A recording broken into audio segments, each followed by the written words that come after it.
জয় তারা। নমস্কার বন্ধুরা, আমি জ্যোতিষী গৌতম কুমার।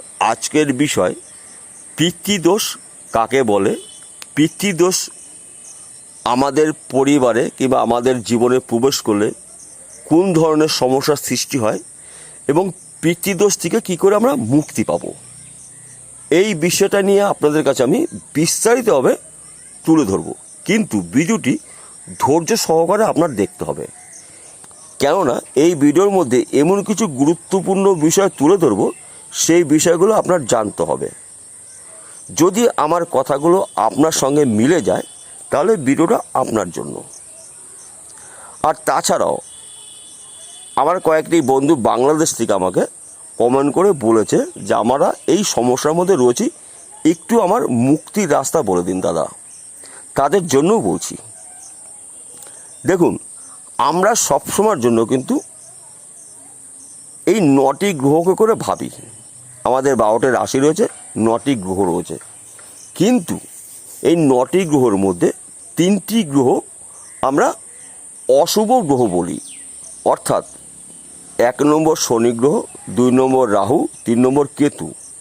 এই 3টি গ্রহ একত্রে যা আপনাকে ক্ষতি করবে তার চাইতে কয়েক গুণ বেশি ক্ষতি করতে পারে এই পিতৃদোষ, অর্থাৎ অশুভ শক্তি।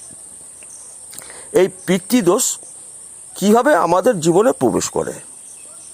ধরুন আপনার বংশের কোনো একটি ব্যক্তি মারা গেছে, মারা যাওয়ার দিন থেকে কিন্তু আমাদের কিছু নিয়ম পালন করতে হয়।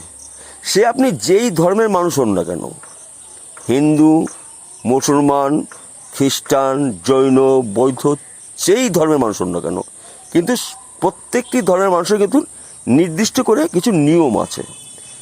সেই নিয়মগুলো যদি সঠিকভাবে পালন করতে না পারি আমরা, তখন কিন্তু আমাদের জীবনে এই ধরনের পিতৃদোষগুলো প্রবেশ করে। বিশেষ করে সনাতন ধর্মের যারা রয়েছেন তাদের জন্য বলছি, কারণ আমি নিজেও একজন সনাতন ধর্মের মানুষ। আমি আমার ধর্মকে ভালো জানি এবং আমাদের নিয়মটাকে আমি ভালো জানি। দেখুন, আমাদের পরিবারে যদি কেউ মারা যায়, আমরা 13 দিন বা 1 মাস ওষুধ পালন করি। এই ওষুধ পালন করার সময় কিছু নিয়ম আছে, সেই নিয়মগুলো যদি না করি তাহলে কিন্তু পিতৃদোষ হতে পারে। এবং জেনে বা না জেনে যদি ভুল করি তাহলেও কিন্তু পিতৃদোষ হতে পারে। অর্থাৎ অশুভ শক্তির আবির্ভাব ঘটবে আপনার পরিবারে কিংবা আপনার সংসারে কিংবা আপনার জীবনে। এবার যদি আপনার অশুভ শক্তি আপনার পরিবারে প্রবেশ করে কিংবা আপনার সংসারে প্রবেশ করে, তাহলে আপনি প্রথম কয়েকটি অশুভ সংকেত আমি বলছি, আপনার বুঝতে সুবিধা হবে। প্রথমত আপনার আর্থিক ক্ষতি করিয়ে দেবে, আপনার কাজে বাধা সৃষ্টি করবে। যেই কাজগুলো আপনি পয়সা আয় উপার্জন করেন সেই কাজগুলো আপনার বন্ধ করিয়ে দেবে। যদি আপনি চাকরি করেন, চাকরির ক্ষেত্রে কিন্তু অবনতি ঘটিয়ে দেবে। আপনার অফিসে আপনার বন্ধুবান্ধবের সঙ্গে ঝামেলা হতে পারে এবং আপনার সিনিয়র যে ব্যক্তি রয়েছেন তার সঙ্গেও আপনার সাথে ঝামেলা হতে পারে। অর্থাৎ আপনার ওখানেও কিন্তু শান্তি নেই। এবার আসি আপনার পরিবারে। আপনার পরিবারে কেউ কাউকে সহ্য করতে পারবেন না। মা মেয়েকে সহ্য করতে পারবে না, বাবা ছেলেকে সহ্য করতে পারবে না, এবং সবার মধ্যেই কিন্তু একটা ভাব থাকবে, তুই মরলে আমি বাঁচি। ও বলবে তুই মরলে আমি বাঁচি, ও বলবে তুই মরলে আমি বাঁচি। এই ধরনের কথা মাঝে মধ্যে আপনি শুনতে পারবেন। তারপরে কী হবে, আপনার বাড়িতে শুভ কাজগুলো বন্ধ হয়ে যাবে, পুজো পার্বণ বন্ধ হবে। এমনকি আপনার পরিবারের কোনো ব্যক্তি যদি বিয়ে ঠিক করেন, ঠিক হওয়া বিয়ে কিন্তু হঠাৎ ভেঙে যাবে। এইগুলো পিতৃদোষ যদি প্রবেশ করে এই ঘটনা ঘটে। এবং পিতৃদোষকে বলা হয় অশুভ শক্তি, পেত শক্তি। তাছাড়া আমি আরও কয়েকটি আপনার সংকেত দিচ্ছি।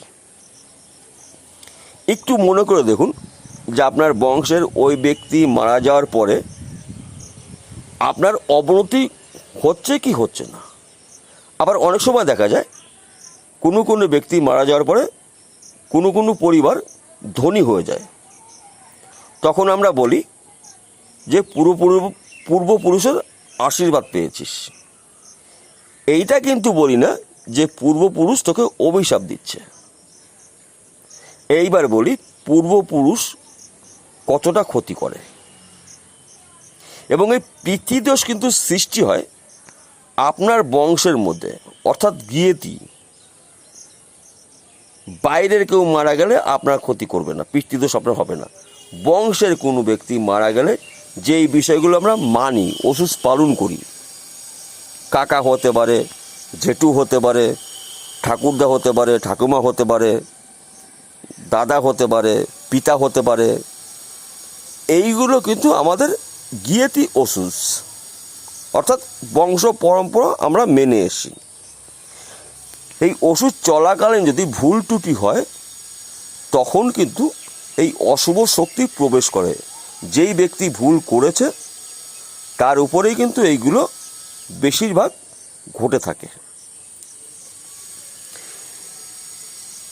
যদি আপনার এইগুলো ঘটে তাহলে আপনি নিশ্চিত বুঝতে পারবেন যে আপনার পিতৃদোষ রয়েছে। দেখুন, অনেক সময় দেখা যায় কোনো ব্যক্তি আপনাকে বলেছে আপনার বাড়ি ঠিক না, বাড়ি ঠিক করুন। আপনি বাড়ি ঠিক করেছেন, বাড়ি ঠিক করার পরেও কিন্তু আপনার পরিবর্তন হয়নি। কিংবা কোনো একটি জ্যোতিষী আপনাকে বলেছে আপনার গ্রহদশা খারাপ, গ্রহর প্রতিকার করুন। আপনি গ্রহর প্রতিকার করেছেন, কিন্তু আপনার একই দুরবস্থা রয়েছে। তার পাশে আবার কোনো একটি ব্যক্তি বলেছে আপনার বাস্তু দোষ রয়েছে, আপনি বাস্তু ঠিক করেছেন, কিন্তু সমস্যার সমাধান হয়নি। কেননা অতি অশুভ শক্তি আপনার মধ্যে রয়েছে, আপনার পরিবারের কোনো ব্যক্তি রয়েছে। তাই সেই বিষয়টা তো কারো মনে নেই, জানা নেই। একমাত্র আপনি জানতে পারবেন যে কবে থেকে আপনার অবনতি ঘটছে। তাছাড়াও আরেকটি জিনিস আপনি ফলো করবেন, আপনি যখন কোথাও যাবেন, বর্তমান সময়ে মাঝে মধ্যে আপনি দেখতে পারেন আপনার মাথার উপরে কাক ডাকাডাকি করছে হঠাৎ, তাহলে আপনি বুঝতে পারবেন পূর্বপুরুষ উদ্ধার হয়নি, তার আত্মার শান্তি পায়নি। কিংবা আপনি মাঝে মধ্যে আপনার সামনে কালো বিড়াল দেখতে পারবেন। হয়তো সেই এলাকায় কালো বিড়াল নেই, কিন্তু আপনার চোখেই পড়বে মাঝে মধ্যে। এটা অশুভ শক্তির লক্ষণ। আবার দেখুন, যদি কুকুর আপনাকে দেখে, কুকুর কিন্তু আপনাকে দেখে ডাকাডাকি করবে। এইগুলো হচ্ছে অশুভ শক্তির লক্ষণ। এইবার বলছি আপনি কি করে মুক্তি পাবেন এই অশুভ শক্তির থেকে। দেখুন বন্ধুরা, আমাদের এই 9টি গ্রহ কিন্তু চিরস্থায়ী কষ্ট দেয় না, কেননা গ্রহ চলমান। কোনো গ্রহ কোনো রাশিতে যখন প্রবেশ করে তখন আমাদের জীবনে পরিবর্তন ঘটে, এবং গ্রহদের কিন্তু প্রতিকার করা যায়। কোনো ব্যক্তি স্টোন দিয়ে করছে, কোনো ব্যক্তি গাছের শিকড় দিয়ে করছে, কোনো ব্যক্তি তাবিজ দিয়ে করছে, কোনো ব্যক্তি গ্রহর বীজ মন্ত্র জপ করছে, গ্রহ শান্ত হচ্ছে। আর এই অশুভ শক্তি কিন্তু এর বিধান রয়েছে, এর বিধি রয়েছে। আপনি কি করবেন, আপনার বাড়িতে যেই ব্রাহ্মণ পুজো পার্বণ করে সেই ব্রাহ্মণকে বলবেন যে আমার এই সমস্যাগুলো সৃষ্টি হয়েছে এতদিন ধরে, কিংবা ওই ব্যক্তি মারার পরে এই ধরনের সমস্যা সৃষ্টি হয়েছে। তখন ওই ব্রাহ্মণ আপনাকে বিধান দেবে।